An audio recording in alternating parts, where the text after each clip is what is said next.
Hi, I'm Kim Robinson. I'm the editorial director of UC Press, and I'm here with Niklas Frykman, who is assistant professor of Atlantic history at the University of Pittsburgh. Welcome, Niklas. Thank you. Today, we'll be discussing Niklas's new book, The Bloody Flag, Mutiny in the Age of Atlantic Revolution. So mutiny tore like wildfire through the wooden warships of the Age of Revolution.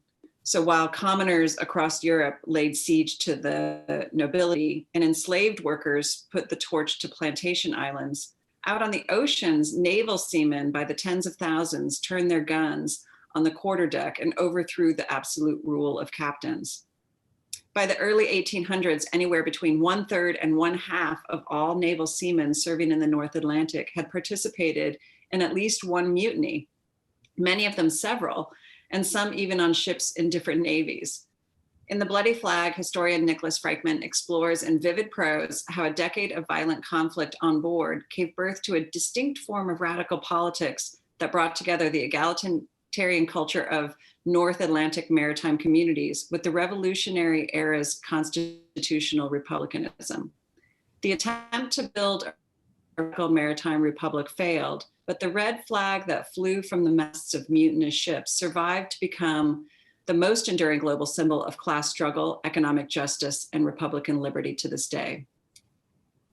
So, Niklas, maybe you can start us off by telling us what motivated you to write this book. It's the book that grew out of my doctoral dissertation, and when I started that research, it was a mix of just romance of the sea. I grew up as landlocked as you can possibly be in Western Europe and just on the German-Swiss border, but for some reason the seas just had a pull on me.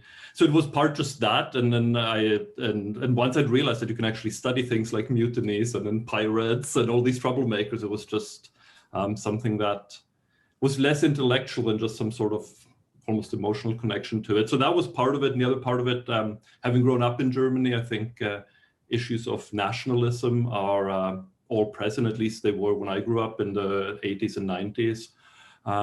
So initially I wanted to sort of investigate how this cosmopolitan world of seafarers in the 18th century, how they began to sort of identify as part of nation states that sort of arose in the Age of Revolution. So that was really the initial impulse, and then I stumbled into all these mutinies. So that was almost like I didn't really set out to study mutinies. It was more a means to an end, but then there were so many that they demanded my attention. And so many threads to draw together. Yeah. So your book is unique in that sense that it's broad and multinational analysis and its focus on maritime communities. So what new insights does your book add to our understanding of that Age of Revolution? And why should we pay attention? I mean, and I'm sorry, to the Age of Revolution and how revolutions develop.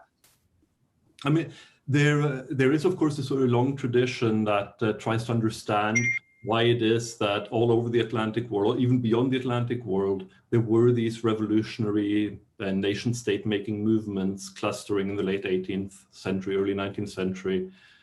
And there's some work that tries to sort of figure out the connections between these, but my motivation was always to sort of think about the space in between. And the space in between, of course, is the sea. So any revolutionary, every pamphlet, every book, every idea that managed to throw sparks back and forth across the Atlantic had to spend a lot of time at sea.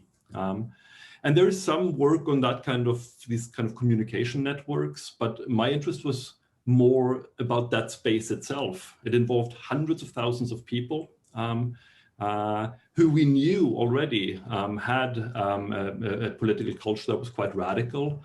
So I just wanted to know what was happening in these maritime communities during this Age of Revolution. Now, all ships, most ships, the vast majority of ships sailing at the time were formerly part of some empire or nation. They flew some flag. But the actual human communities on the ships were highly cosmopolitan. People moved between fleets, between nations, between navies. So for me to study this, I had to, I felt, create a source space that was as multinational as was feasible and just through the accident of my own biography, I accumulated a few languages, and so I could put together a sample of sources that was quite broad. Now, the focus of the book is mainly on the British, French, and Dutch navies, but I also look a little bit at the Swedish and Danish situation, a little bit at the United States. And what that does is that while there was a pre-existing literature on mutinies, it was almost always treated as simply an extension of what happened in a given navy's nation on land. Right. So French mutinies were seen as part of the French Revolution. Right. British mutinies were seen as part of what was happening in Britain at the time of the French Revolution. That approach, however, minimized the scale because it artificially fragmented something that I discovered is actually a broad multinational movement out at sea. And it was sort of chopped up into little national fragments and attached to land. And once you put all those fragments together and center them on the sea, I discovered, first of all, the scale is massive, but also that there were connections between all these supposed national fragments. And it created something that to me was very interesting, because this historical space that emerged lay beyond all nations. It was it was not even a multinational space, it was almost an extra-national space. Interesting. And it was maritime. It was, and that I think is also an important part of the book, or an argument that I'm trying to make, that it wasn't just that it brought together people from a lot of different nations and empires, but that they were maritime people and that they operated in a maritime culture that importantly influenced the sort of politics they engaged in. Well, that leads right into my next question is, beyond this time period, you seem to argue that we should pay special attention to maritime communities and what happens on ships, and why should we? I mean, I think today there is quite a lot of books being published and sort of under the heading of kind of critical logistics studies that sort of look at containerization and things like that. And often they make the point, and it's a correct point, that somewhere around 90% of all commodities traded across the world spend significant amounts of time at sea. We're probably both touching a lot of things right now that have spent a lot of time at sea. This desk, our computers, our clothes probably, but we're not really aware of that. We are not really aware just how central the sea is to the functioning of the capitalist world economy. And I would suggest that this has a long, long tradition, both the centrality of the sea to global capitalism, but also our blindness to that fact, that it's still quite a blank space. Now, coupled with, at the same time, we know that maritime people have a long history of political radicalism, whether this is the dockers where you are in the Bay Area, who are extremely politicized and constantly shut down the port for political causes, whether it was the sailors at the end of World War I in Germany who kickstarted the German Revolution, or the Russian sailors at the same time, and likewise, 100 years before in my era, this huge eruption of mutinies and maritime radicalism. So I think both because of that long history of international radicalism, and because we're so dependent on maritime networks, we ought to pay a lot more attention to what was happening in these communities.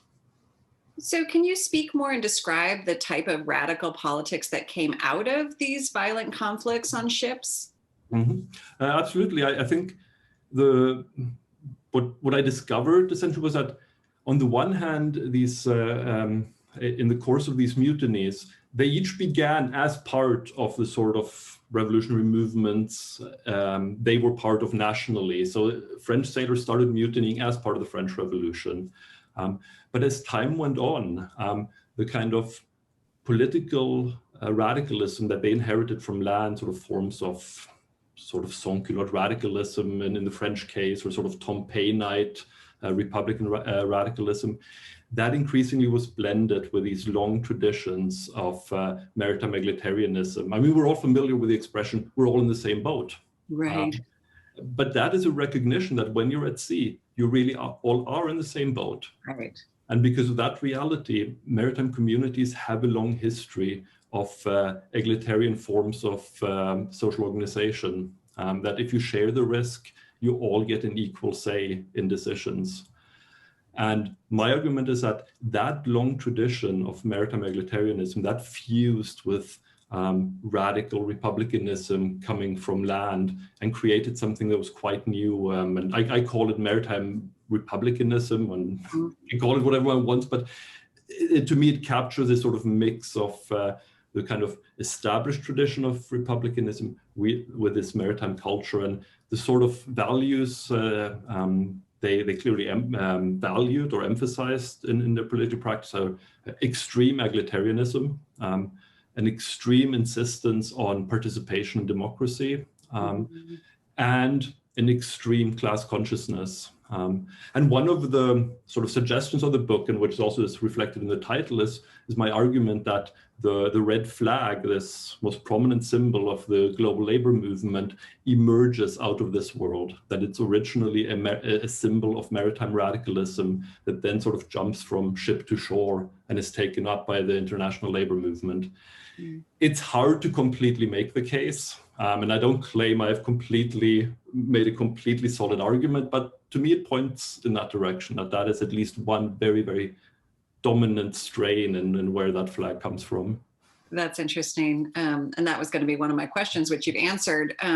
And you've answered this to some extent, but what other, it sounds like there's connections between the style of maritime collective action, but what other lessons on revolution or protest or social change does your book offer for today's world? That's of course difficult, and also always difficult to ask a historian what the sort of direct lessons are. I mean, I would say part again is, of course, and because this is where I look and what I find interesting, is that we should think a lot more about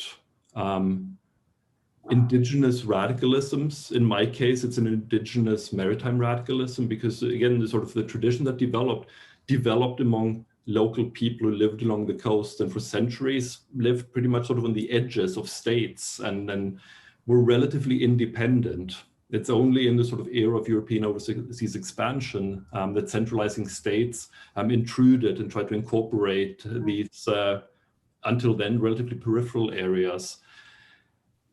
And these traditions can be suppressed, but they don't disappear. They're sort of there under the surface. So I wouldn't sort of claim that this sort of bears any lessons. Well, what I would say is that it makes us mindful that maybe we should pay attention to indigenous movements more strongly, whether they are indigenous in terms of ethnic others, or whether they are also regionally based, like sort of particular local, in this case, maritime cultures. Well, thank you so much for joining us and answering a few questions. I know I could keep talking for ages. It's making me very, very curious. But I wanted to just finish by saying that The Bloody Flag is now on sale wherever books are sold, bookshop.org or your local indie. And Niklas, thank you for joining us. Thank you very much for this opportunity. I enjoyed it.